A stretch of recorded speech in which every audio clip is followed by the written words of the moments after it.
we believe, and I believe, that we, meaning the lawyers and I, believe that cases will be filed. So, kahit pang sabihin nila na merong investigasyon, sa simula pa lang, nagdesisyon na sila na mag-file sila ng cases.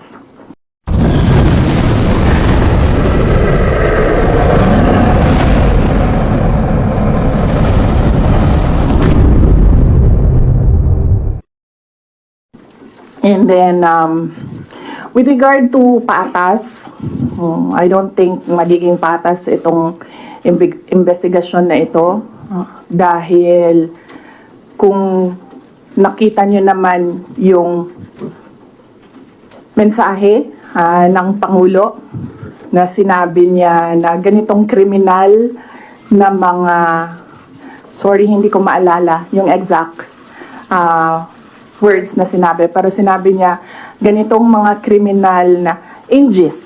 Sinabi niya ganitong mga kriminal na gawain na hindi ko palalampasin. So, sa makita na natin, no, the pronouncements of the President, meron ng bias doon.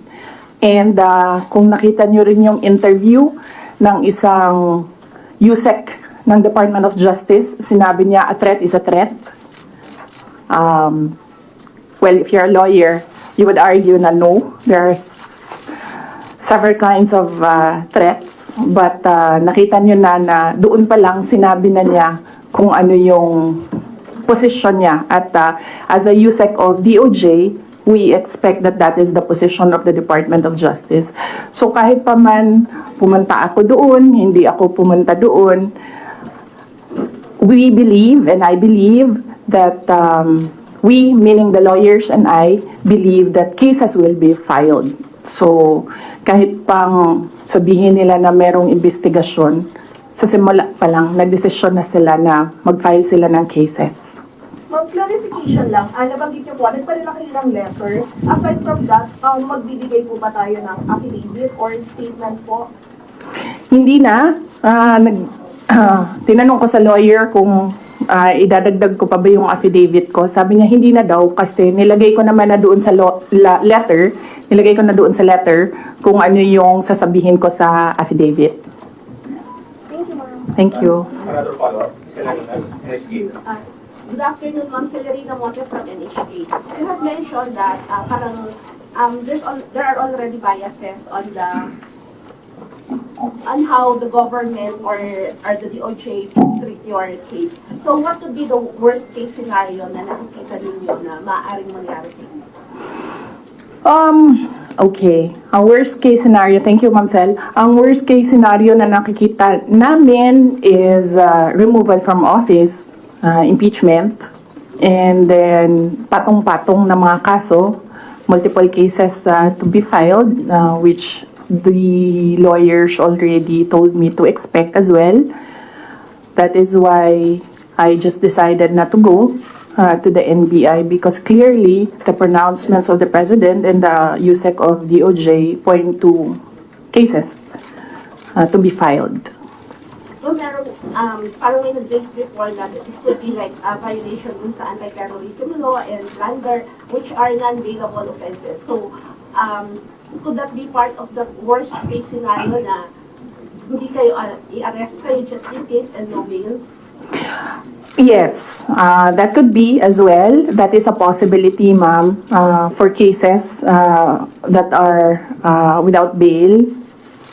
And as I said, when I read the subpoena, I read there it was for grave threats.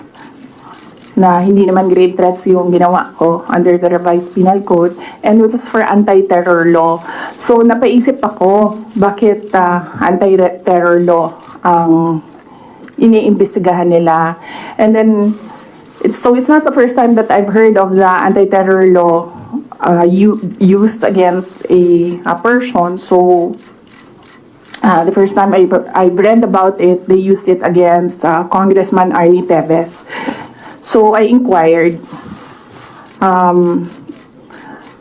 about what happened in Negros. So I was told, yun nga, there was a red notice, there was a AMLAC, freezing of assets, money. There was, well, a warrant of arrest, yes. And very recently, I read again the law, and then I found there that there is a provision there, removal from office. So on that point, it's still kumbaga an avenue, I think, that they're pursuing to remove me from office. Follow-up questions, Joanna, asking. Yes. Good afternoon, ma'am. Yes, ma'am. You mentioned that there is a possibility of of them coming to arrest you. Have your lawyers briefed you on what to expect in case they do come? And will you allow yourself to be arrested, or will you, because there have been others who have fled, will you want to face people, face the law enforcers who will arrest you, or will you also try to not get arrested? No, I do not plan to leave the country, or I do not plan to hide if there will be a warrant of arrest. Mainly because my children are here.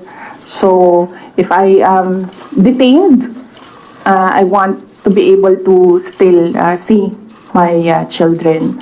So I have no plans of doing that. I have no plans of leaving the country to hide.